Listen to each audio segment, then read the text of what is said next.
तेव्हा सरकारनं कडक शब्दात इशारा दिल्यानंतरही जरांगे पाटील मुंबईला जाण्यावर ठाम आहेत। देवेंद्र फडणवीसांच्या सागर बंगल्यावर जाणारच असं जरांगे म्हणतात। त्यांच्याशी संवाद साधलेला आहे कृष्णा केंडेनं, पाहूया। संडेला मुख्यमंत्री आणि दोन उपमुख्यमंत्र्यांची पत्रकार परिषद झालेली आहे आणि त्यावर त्यांनी मनोज जरांगे यांनी जी आजची मुंबईला जाण्याची भूमिका घेतली आहे त्यावर देखील अनेक प्रश्नचिन्ह उपस्थित केलेले आहेत। आपल्यासोबत स्वतः मनोज जरांगे पाटील बोलण्यासाठी आहेत। पत्रकार परिषद तुम्ही तुमच्यासमोर काही मुद्दे आले असतील, काय प्रतिक्रिया आहे मुख्यमंत्री आणि दोन उपमुख्यमंत्र्यांच्या पत्रकार परिषदेनंतर? मी बघितलेच नाही, मला काय विचारता? मी चाललोय मुंबईला, मला काय माहिती त्यांची काय पत्रकार परिषद? नाही, त्यांनी असं म्हटलं की तुमची जी भूमिका आहे ती सातत्यानं बदलत गेली असं मुख्यमंत्र्यांचं म्हणणं आहे। त्यांना तर शोभतच नाही मग तर ते खरंच त्यांना ते माग त्यांनी शिक्का लागलेला खरा ठरीन मग मी बी आणि मराठा समाज बी। खोटं बोलू नका म्हणा, काय बदललं? सगळ्या सोयऱ्यांची अधिसूचना तुम्ही काढायला काय चूक केली? कम नाही त्याची अंमलबजावणी केली। तुम्ही असं बोलावं का? याच्यासाठी मराठ्याने तुमच्यावर विश्वास टाकला होता का? शिंदे साहेब बदलू नका हो, तुम्ही असताना दादा, पण मराठ्यापेक्षा मोठं कोणी नाही। मग मी लय सन्मान केलाय तुमचा, माझ्यावर त्याचा त्या देवेंद्र फडणवीसाचं ऐकून तुम्ही नका त्याची भाषा बोलू। तुम्हाला लय वेळ दिलेला आहे, सगळ्या स्वारीची अंमलबजावणी करायची जबाबदारी तुमची होती, गॅजेट घ्यायचं तुमची होती। कोणची मागणी वाढली? कोणची वाढली? प्रमाणपत्र द्यायचे बंद केले, कोणची मागणी वाढली आमची? शिंदे समिती काम करीत नाही, काय बोलायला लागलात तुम्ही? ते देवेंद्र फडणवीसचं ऐकू नका। तुम्हाला वाटत असेल मी दादा आहे, मी आमच्या संघ राहिलोय तमक्या संघ राहिलोय, ते मग शिकू नका। तुमच्याबद्दल आणखीन आदर आहे आम्हाला। याची स्क्रिप्टन त्याची स्क्रिप्टन, इथं क्रिप्ट नाही, जातच स्क्रिप्ट आहे आमची। तुम्ही प्रामाणिक भावना घेऊन या लढ्यामध्ये उतरलात अशी त्यांची भावना होती असं त्यांचं वक्तव्य होती।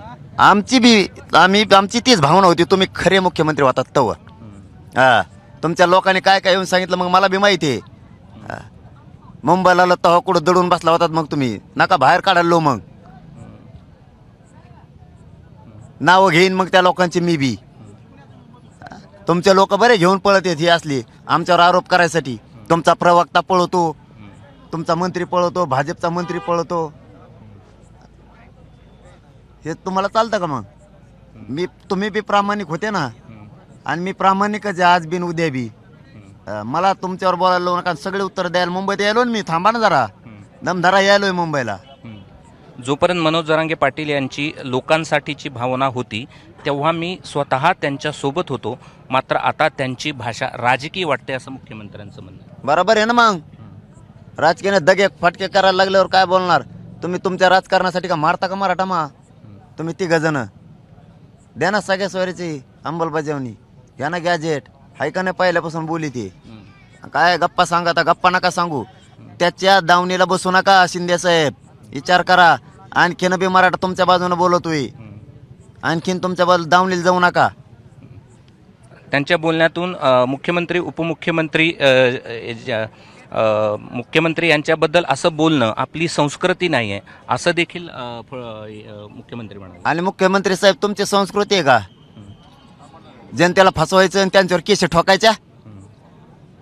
मला राजकीय वास म्हणता, बोलून मोकळे होता, गोड गोड गोल गोल बोलाता, कानात एकामेकाच्या तिघ तुम्ही, आणि आमच्यावर केस ठोकले तिथून तुम्ही ते जमतात तुम्हाला? तुम्हाला नाही का जनतेशी प्रामाणिक राहत आहे? तेव्हा आम्ही मुख्यमंत्र्याशी उपमुख्यमंत्र्याशी प्रामाणिक राहत असतो, नाही तर आम्ही मोजित नसतो। मग आमच्या लोकांना तुम्ही गुतवायला लागल्यावर काल गुतविले तुम्ही आमचे लोक कित्येक तरी, इथून मग आहे बहिणी गुतविले आमच्या, तेव्हा जमतात तुम्हाला?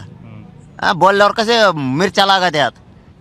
आणखीन जाती कोण प्रामाणिक आहे ते राजकारणी वासन फास त्या देवेंद्र फडणवीसाचे नका शब्द बोलू। सरकारनं काय केलं नाही ते सांगा असं तुम्हाला प्रश्न विचारलाय मुख्यमंत्र्यांनी। काय केलंय ते सांगा ना, मला कायला प्रश्न विचारता? काय केलं 6 महिन्यात? काय केलं? सगळ्या सोयरीची अंमलबजावणी केली का? नाही केली। त्यांच्या परिवाराला दिले का? नाही दिले। गॅजेट घेतलं का? नाही घेतलं। बॉम्बे गव्हर्नमेंटचं गॅजेट घेतलं का? नाही घेतलं। कोपर्डीचा खटला सुरू केला का? नाही केला। तुम्ही त्या PhD धारक विद्यार्थी आहेत त्यांचं काम केलं का? नाही केलं। काय केलं ते तर सांगा। मराठवाड्यात नोंदी सापडलेल्या का? नाही सापडलेल्या। शिंदे समितीने 23 डिसेंबरपासून काम केलं का? नाही केलं. डाटा देतो म्हणले होते, दिला का? किती सापडल्यात त्याच्या नोंदीच्या? नाही. प्रत्येक महाराष्ट्रातल्या ग्रामपंचायतला नोंदी लावल्या का? शिबिरं घेतले का? केलं काय? काय केलं?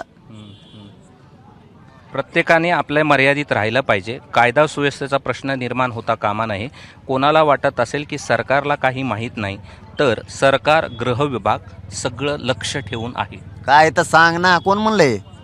हे मुख्यमंत्री म्हणाले. काय आहे? गृहमंत्री लक्ष ठेवणे म्हणून तो कुपाट लागली आमची. गृहमंत्री आणि गृह मंत्रालय लक्ष ठेव.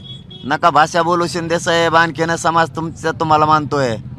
आणखीन बी सांगतो, आणखीन बी तुमची बुद्धी नका ढळून देऊ. फडणवीस असं म्हणतात की सागर बंगला हा सरकारी आहे, कोणीही सरकारी कामासाठी सागर बंगल्यावर येऊ शकतो. यायलो ना. तो आता बंदूक घेऊन फोटो टाकला ना, तो 2 मिनिटापूर्वी तो आहे फेसबुकला.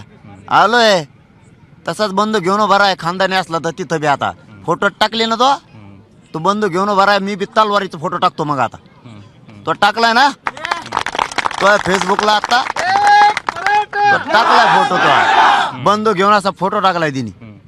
2 मिनिटं झाले टाकला ना तो. चला आलो बंदूक घेऊन. थांबण खानदानी असला तर. मी असेपर्यंत सर्वोच्च न्यायालयात सुद्धा टिकलं, पण आमची सत्ता नसताना ते गेलं, असं त्यांचं म्हणणं. असं कुठं होतं का? हे असल्यावर टिकत आणि ते नसल्यावर टिकत नाही. मग तर मराठ्याचा कार्यक्रम लागून 50 पिढ्या तुलाच ठेवा लागून सत्तेवर आम्हाला. हे काय सिस्टम आहे का? तू गेला की जात एकच काय जातंय? तू गेल्यावर राहायला पाहिजे, मग तो दिलं म्हणता येईल. ती नंतर सत्ता कोणाची? कोणत्या पक्षाची होते? पक्ष जळले. एबीपी माझा, उघडा डोळे बघा नीट.